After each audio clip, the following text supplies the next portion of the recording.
Ukraine is crushing the invader, Russians trapped in hell. The front has erupted, waves of Ukrainian strikes are shredding enemy lines, and the occupiers are sinking into a fiery trap with nowhere to run. Old Soviet rust buckets scream forward and fall apart under a relentless fire. Crews abandon broken tanks and convoys as panic spreads like wildfire. This is not a skirmish, it's a rout. Our defenders are executing surgical, unstoppable attacks that turn every minute into a decisive blow. Watch the chaos unfold, terrified soldiers fleeing, smoldering hardware littering the fields, and entire enemy pockets collapsing under pressure. Victory is being carved out by grit, drones, and sheer will. Let's talk about it. Hello, this is Ukraine Today. I'm Maria Farafonova, and here are the latest news.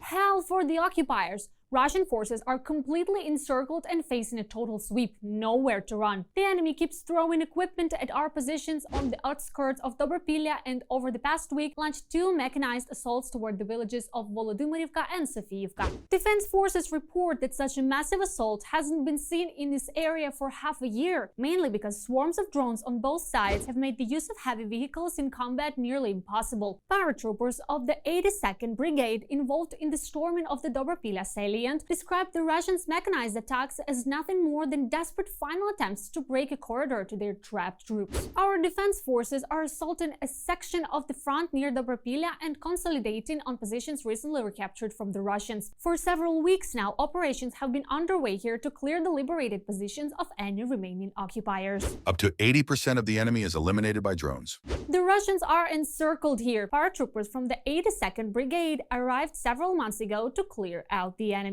We cut off several sectors before the enemy could bring up reserves and began clearing those areas. They couldn't support their troops with artillery because they had pushed too far forward. Not all Russian soldiers surrendered willingly, the paratroopers say, but our fighters have the means to force the occupiers to fall back. We have a method. It's called the argument.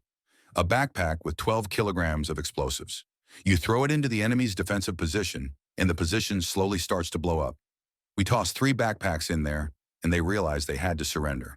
That's when the 82nd Brigade captured 9 Russian soldiers. They clearly understood the paratroopers' arguments. As for the rest, their bunker was soon engulfed in flames, and those who refused to surrender were left inside. Meanwhile, Ukraine is tearing Russia apart in Donbass, enemy lines collapsing. Ukrainian forces have punched through the enemy's front. Chaos reigns behind Russian lines as troops flee, abandon equipment, and positions crumble under relentless pressure. Brutal, close-quarters fighting is ripping the Donbass apart. Every minute now could decide the fate of the war. Footage that just exploded online shows the panic, the smoke, the broken armor. This is the moment the occupiers' grips start to unravel. Watch the full unstoppable breakthrough in our next report.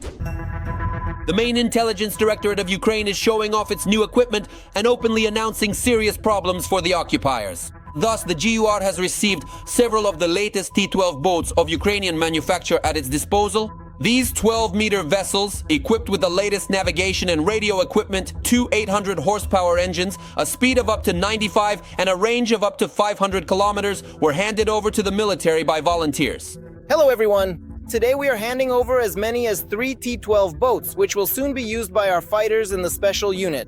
These are 12-meter boats equipped with powerful 400-horsepower engines. The boats can be used for a variety of assigned tasks. These include logistics, standard operations, assault, and evacuation tasks. Thanks to such Ukrainian boats, scouts have managed to carry out more than one successful special operation behind enemy lines. Now the military promises there will be even more such raids. And it should be noted, for the occupiers, these are far from empty words. The enemy no longer doubts that the armed forces of Ukraine will go on the offensive. And it seems the occupiers have realized that this will happen very soon. That's why the enemy is doing everything it can to prepare to receive thousands of its wounded contract soldiers. This video was filmed deep behind enemy lines by Ukrainian partisans. A hastily constructed building in temporarily occupied Crimea is being designated as a hospital. Russia is being forced to set it up due to massive losses on the Kherson and Zaporizhzhia fronts. The influx of wounded from there has exceeded all expectations. As a result, the currently existing hospitals and field clinics simply can't cope with the demand.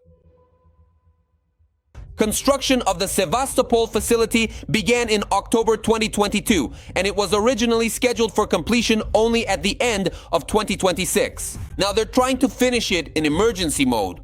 The builders are working in 3 shifts, violating all technological standards. They are cutting corners on materials and safety, which leads to constant accidents at the construction site, according to Ukrainian partisans. Distortions in the structures and problems with the foundation are already visible. However, even under such conditions, wounded Russian soldiers are immensely grateful. After all, it's much better than being finished off by your own side right on the battlefield.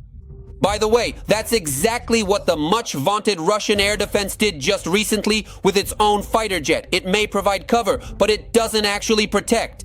The Russians accidentally shot down their own SUSM aircraft while intercepting yet another swarm of Ukrainian drones. Incidentally, such confusion in Russian airspace is only going to become more common in the foreseeable future. And after the military, the Kremlin's air defense will soon start accidentally shooting down its own civilian airliners as well. All thanks to Ukrainian weapons manufacturers who are constantly ramping up the production of strike UAVs and missiles. For example, the Flamingo is already being stockpiled for a large-scale strike on Russia, as announced by Ukrainian authorities in response to Putin's attacks on our energy infrastructure. So it's high time for Moscow and St. Petersburg to start preparing for blackouts. The Flamingo can cut off electricity and water in any region of Russia. Right now, it's truly just fear, a primal fear about what might happen to them over there. The preparatory stage for the future attack on Moscow was a nighttime raid on several Russian targets in the occupied territories. Donetsk was also under attack. There, very large and significant explosions were widely reported, most likely occurring at an ammunition depot, causing considerable concern. In addition, drones struck the village of Gvardeyskoye in occupied Crimea. An oil depot caught fire there. And it was loud even in Russia itself. In Sochi, an air raid alert was declared at night. There were explosions and air defense systems were active. The city's mayor confirmed the attack. However, he did not specify whether the Ukrainian drones hit their targets, which gives reason to believe that the Ukrainian armed forces most likely achieved their objective in Sochi. In the same way, the enemy is unable to hide from Ukrainian drones even on the front lines themselves. In the past 24 hours, the Russian army has lost at least 700 soldiers killed and wounded, as well as 5 tanks, 10 armored vehicles, 35 artillery systems, and more than 1,000 drones. Nevertheless, Putin will not give the order to retreat. On the contrary, his generals are only increasing the intensity of the so-called meat assaults on Ukrainian positions. The tactics remain unchanged. That is, these are small assault groups. 2, 3, 5, or 7 servicemen of the Russian Federation try to break through using some tree lines, advancing toward our front line. But thanks to our aerial reconnaissance teams, we detect them in time. So even as they approach, they come under fire from artillery and collective weapon systems. These include FPV drones and Mavics with drop mechanisms. In other words, we do everything possible to prevent them from reaching our front line so they can't engage our guys in a firefight. In the past 24 hours, there have been 187 recorded combat engagements between the Ukrainian Defense Forces and Russian troops on the front line. According to the General Staff report, the occupiers carried out up to 100 airstrikes on the positions of Ukrainian units and populated areas, dropping 206 guided bombs. In addition, they conducted 4,553 shellings, 118 of which were from multiple launch rocket systems. And here is how our defenders responded to this.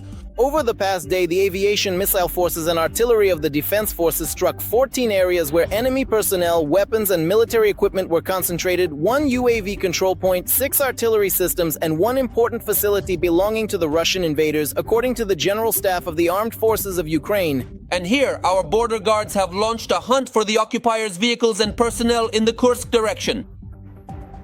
Our defenders are also harassing the enemy in the Kherson region. The pilots of the drone battalion are leveling enemy positions with their drops, destroying enemy FPV drones on standby, and burning shelters and positions of Russian troops near the second lineman. The Russians' ammunition cache was also hit, along with the personal belongings of the invaders themselves, and the enemy command post in this sector of the front. Every voice matters. Join our community, support independent journalism, and help us bring you the truth from Ukraine. Become a member of Ukraine today. Join us now. The situation on the Zaporizhia front looks just as dire for the Russians. Partisan scouts have exposed serious flaws in their air defense network, revealing how dangerously vulnerable the occupiers have become. Our sources in the air defense units of the occupation forces in the Zaporizhia sector report a catastrophic state of equipment. Sanctions, missile strikes by the Ukrainian Defense Forces on repair facilities, and manufacturing defects have led to a massive breakdown of anti-aircraft systems, including the Tor air defense missile system. Because of the critical lack of operational systems, the occupiers have resorted to hauling their launchers into position using tractors. This leaves the equipment dangerously exposed, turning costly air defense units into seated targets. Every air defense system we identify, with its coordinates and operating mode, represents an opportunity for the Ukrainian Defense Forces to launch a precision strike. The occupiers' air defense system is crumbling at the seams. The Russian army is facing a catastrophic tank crisis, the unprecedented in modern warfare. Since the start of the full-scale invasion, the Kremlin has reportedly lost almost 20,000 armored vehicles, many obliterated on the front lines or left behind in panicked retreats. Moscow's once feared Iron Fist is crumbling, weakened by unrelenting Ukrainian strikes, crippling sanctions, and industrial failure. Factories can no longer meet demand, and crews are being sent to war in ancient Soviet relics. The collapse of Russia's armored might is underway, but how much longer can their forces endure before breaking completely? All the explosive details next. Pilots from the 3rd Assault Unit used 2 drones to destroy a Russian tank that was hidden in a forest plantation. One of the drones flies straight into the barrel.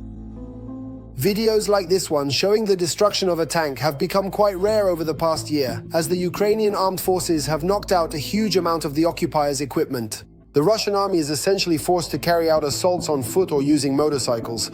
They're running out of infantry fighting vehicles and tanks, so they have to put infantry simply on motorcycles or on unarmored civilian vehicles. Since the start of the full-scale invasion, the Ukrainian armed forces have destroyed more than 11,000 Russian tanks.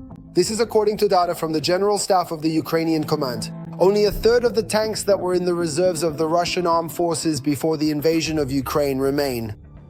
After 3 years of war, Moscow has depleted its tank reserves to such an extent that, according to reports, they are almost exhausted, although the Kremlin insists there are no problems with replenishing tanks. Notably, in 2022, Russia's tank reserves were stored at 24 bases across the country, but today, only 9 such facilities remain operational. Peter Suchiu, military observer. The Russian Federation has significantly slowed the use of Soviet-era tanks on the front line, as the gray zone is filled with Ukrainian drones for which tanks are easy prey. The data on the loss of a large portion of tanks in the war with Ukraine since December 2022 is also confirmed by the American Institute for the Study of War. Russia still has 46% of its pre-war tank reserves, 42% of its pre-war infantry fighting vehicle reserves, and 48% of its pre-war armored personnel carrier reserves. Images of 8 Russian military depots apparently show that Russia has depleted most of its vehicle storage facilities, and a social media source has estimated that Russia will likely exhaust its remaining stocks of tanks and armored vehicles by the end of 2025. Russia may have additional armored vehicles and tanks in covered storage that are not visible in satellite images. The Russian Federation is now facing a dilemma. The stockpiles of Soviet armored vehicles are almost completely depleted. About 60% of the Soviet-era armored vehicles that were in long-term storage depots on the territory of the Russian Federation have in fact been destroyed by the Ukrainian Defense Forces. Over more than 3 years of war, the Kremlin has withdrawn most of its tanks from storage. These vehicles went from storage to depots and then to the front lines where they were destroyed, captured, or abandoned. The resources and efforts spent on restoring these vehicles did not pay off and did not bring the desired results on the battlefield. Now there simply is no longer the necessary amount of equipment available. According to the latest open-source intelligence data, as of today, Russia has only 2,887 tanks in storage, and more than half of them are in poor condition. Less than a quarter of these could be classified as fit for use on the battlefield. Fewer than 100 T-80 tanks were considered relatively modern, while the rest consisted of outdated T-62, T-64, and early model T-72 tanks. The Russian Federation is capable of refurbishing between 1,200 and 1,400 Soviet-era armored vehicles, but not of producing new ones. According to the main intelligence directorate of the Ministry of Defense of Ukraine, the Russian Federation produces about 180 to 200 new tanks per year. But given the amount of armored vehicles destroyed on the front line by Ukraine's defense forces, this is just a drop in the ocean. Taking into account figures from various sources, the question now is not whether decommissioned Russian tanks will appear on the battlefield, but when this might happen and whether it is even possible in the required numbers. What do you think about the latest events? Share your opinion in the comments, like the video, and stay informed about the main headlines. More to come.